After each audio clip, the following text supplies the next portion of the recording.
This ordinary mining workers' company was on the verge of shutting down because of heavy losses. But then he discovers a massive gold mine hidden deep in the forest. To reach it, however, he must face dangers he could never have imagined. The thrilling story begins with a man named Kenny, who worked for a gold search company that traveled to different places to locate gold mines, extract the gold, and sell it for high prices.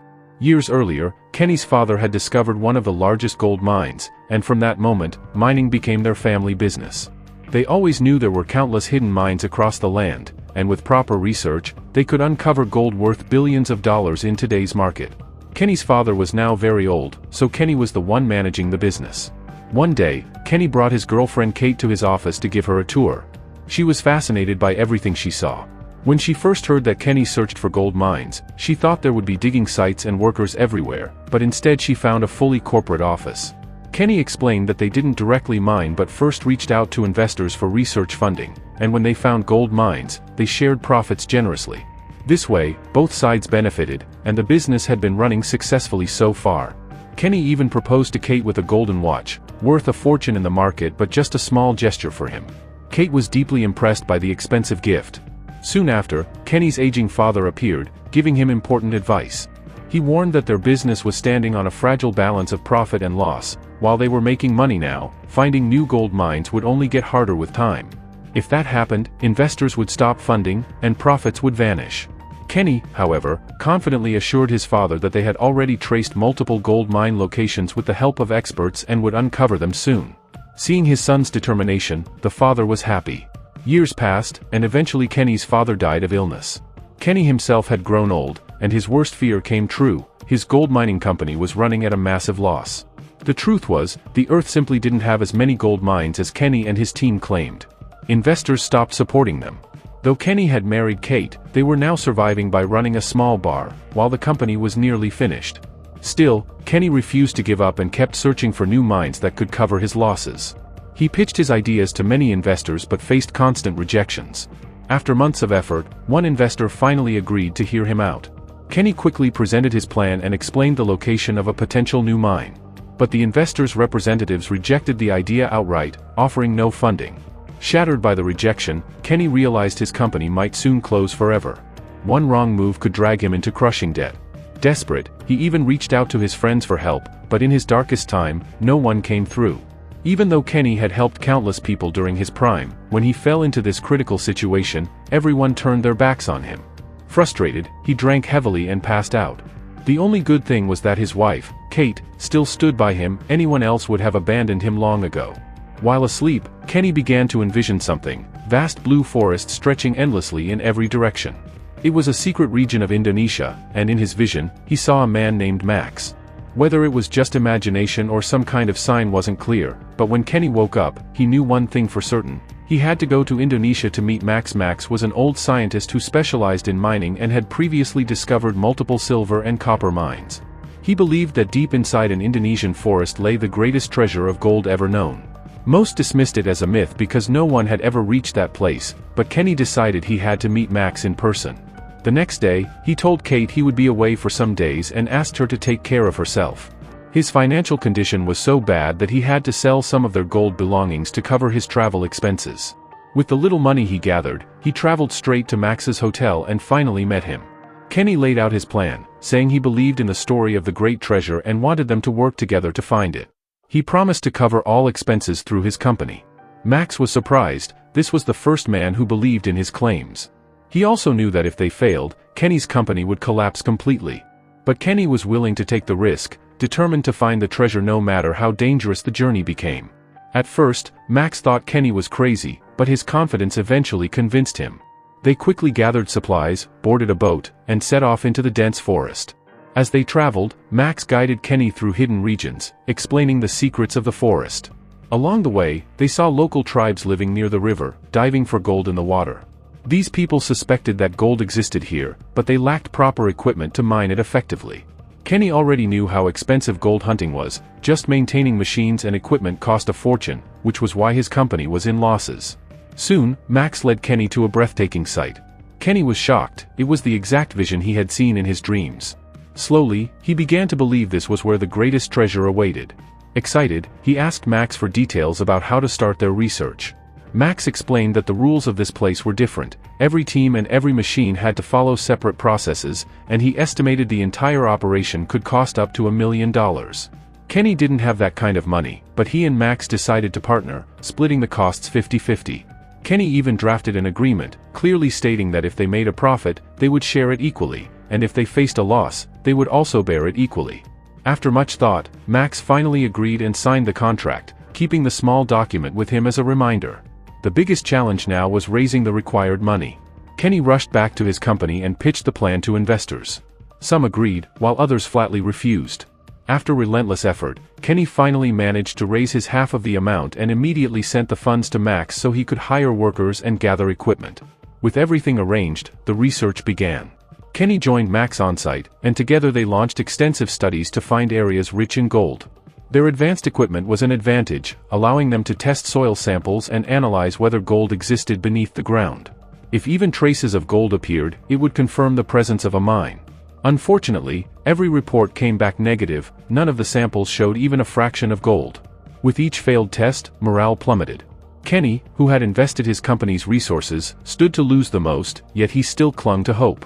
If they found the treasure, all debts would be erased, and profits would soar, but only if results turned positive. Still, the outcomes remained the same.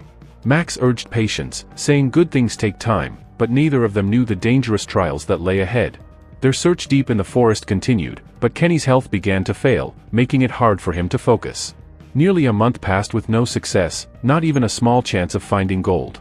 Meanwhile, their funds were nearly gone. Workers weren't being paid properly, and one by one, they abandoned the project until only Kenny and Max were left. Despite being sick, Kenny told Max to trust him. They would find the mine no matter what. Max knew it was nearly impossible for just two men, but he stayed by Kenny's side, taking care of him. When Max admitted that all his money had run out, Kenny handed over his last remaining credit cards, telling him to use them for the research. He insisted they couldn't stop, because quitting would mean their entire lives were ruined. Max understood how important this search was to Kenny. Without it, his company would collapse completely. Taking the cards, Max went to the workers' village and pleaded for their help, promising great profit if they found gold. But the village chief showed him their reality. The people had almost no resources, and many children were sick. Parents couldn't leave their families to work without pay. Moved by their suffering, Max used Kenny's credit cards to buy clean water and medicines for the tribe. Grateful for the help, the villagers felt that someone truly cared for them. Inspired, they decided to join the search. The workers returned, this time working with even greater determination and speed. Kenny was still struggling with his illness, lying unconscious for 2 days before finally opening his eyes. The first thing he asked Max was, "Did we find the gold?" Max's face showed deep disappointment. He explained that countless reports and tests had been conducted, and every single one came back negative, showing no trace of gold. Hearing this, Kenny nearly gave up hope, realizing his company was doomed. But then Max revealed that a new report had just arrived, and this time, it showed a percentage of gold. Instantly, Kenny was filled with energy and excitement, convinced this was the first sign of a massive treasure nearby. Both men rejoiced, certain they were now on the right path. Word spread quickly, even appearing in newspapers, reporting that Kenny's company had found a potential gold-rich site. Recognition grew, and soon investors who had once turned their backs were suddenly eager to pour money into the company. The business, which had been on the brink of collapse, now had fresh momentum. Kenny even found himself in the position of choosing which investors he wanted. With the discovery of that small percentage of gold, everything changed. Huge amounts of money flowed into Kenny and Max's research, making them wealthy, and within months Kenny's company had risen to the top. Riding the wave of profit, Kenny moved into a luxury apartment in New York, basking in success.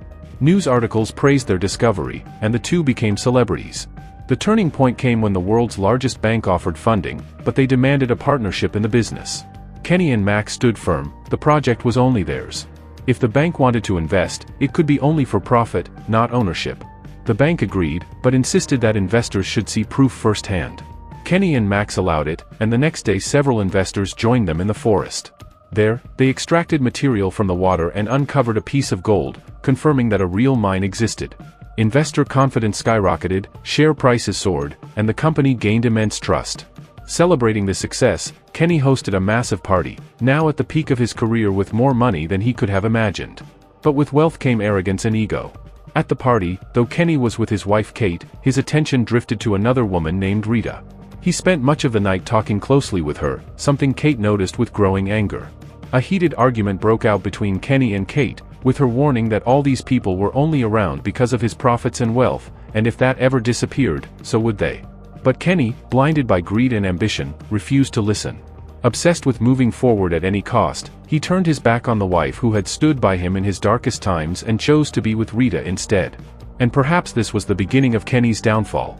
Here we are introduced to another businessman named Mark, who came to meet Kenny.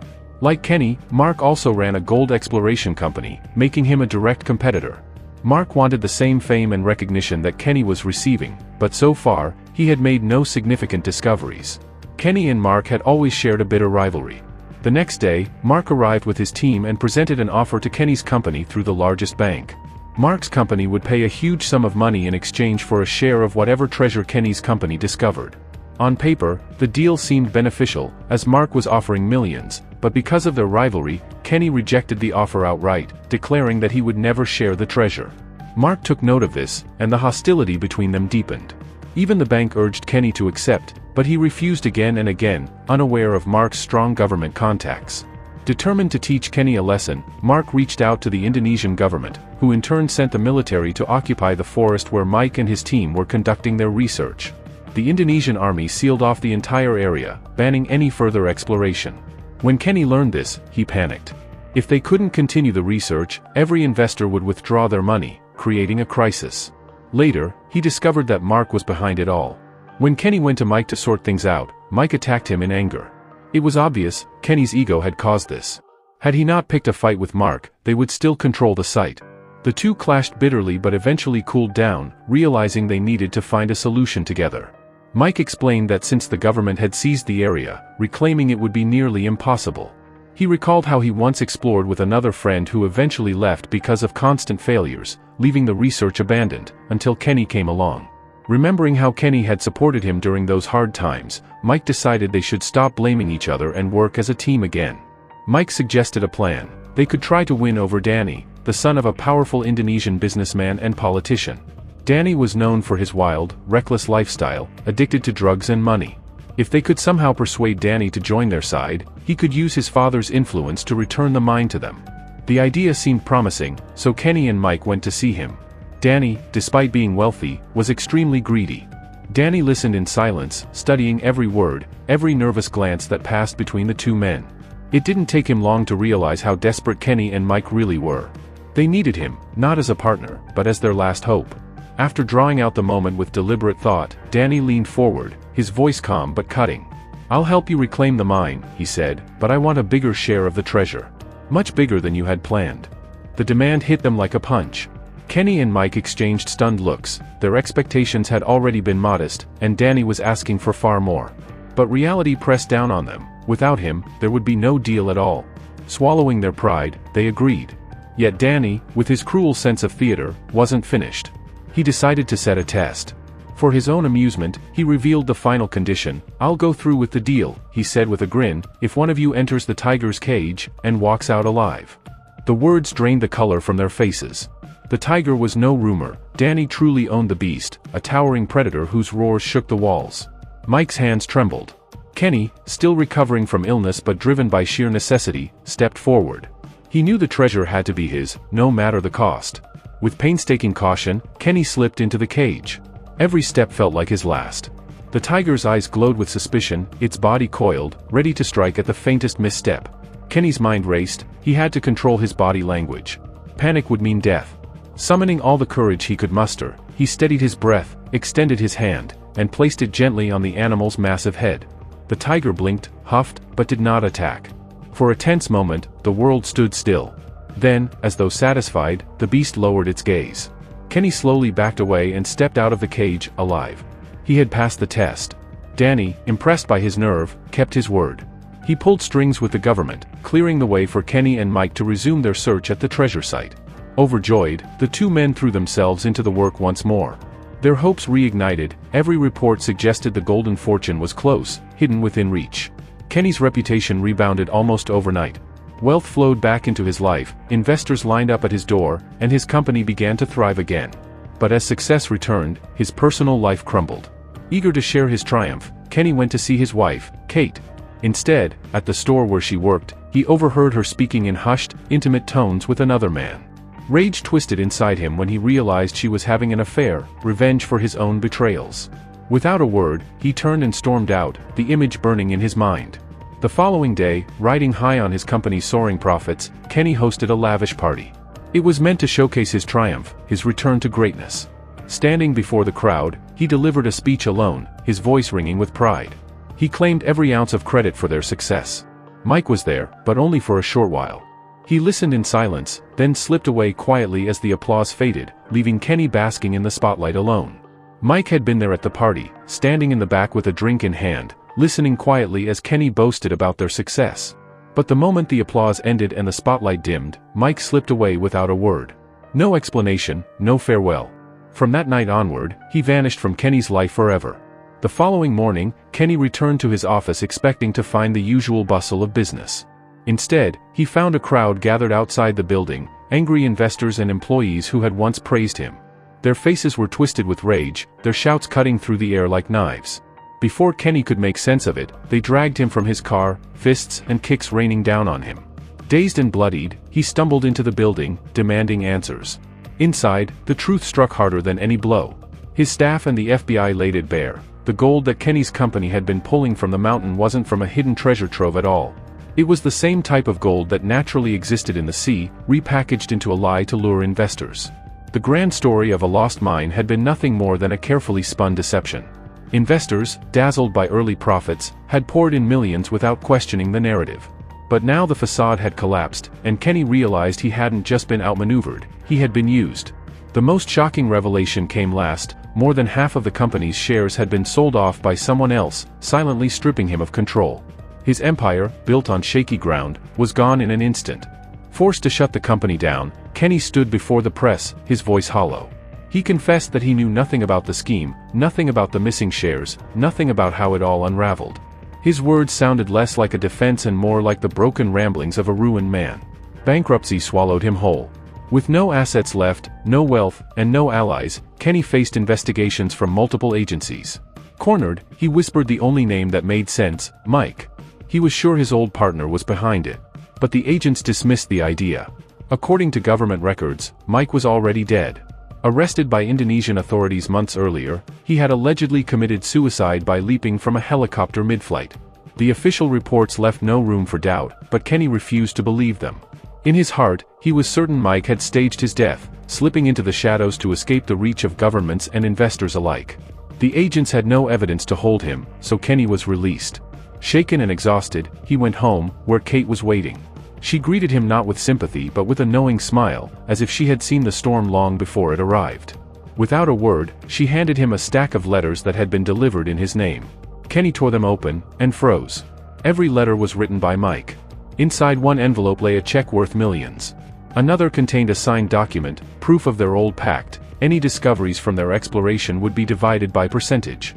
Mike had honored the agreement. Somewhere deep in the forest, he had found the real treasure. He had taken his share and left the rest for Kenny. The realization hit hard. Mike hadn't betrayed him entirely, he had simply chosen a different life. A quieter one, hidden away from the chaos, where wealth was no longer flaunted but used to live in peace. Kenny, left with scraps of fortune but a second chance at survival, could do the same. Though he had lost everything he once built, a path forward remained. A simpler, more honest life awaited him. And with that, the curtain fell on Kenny's turbulent journey. That is where our story ends.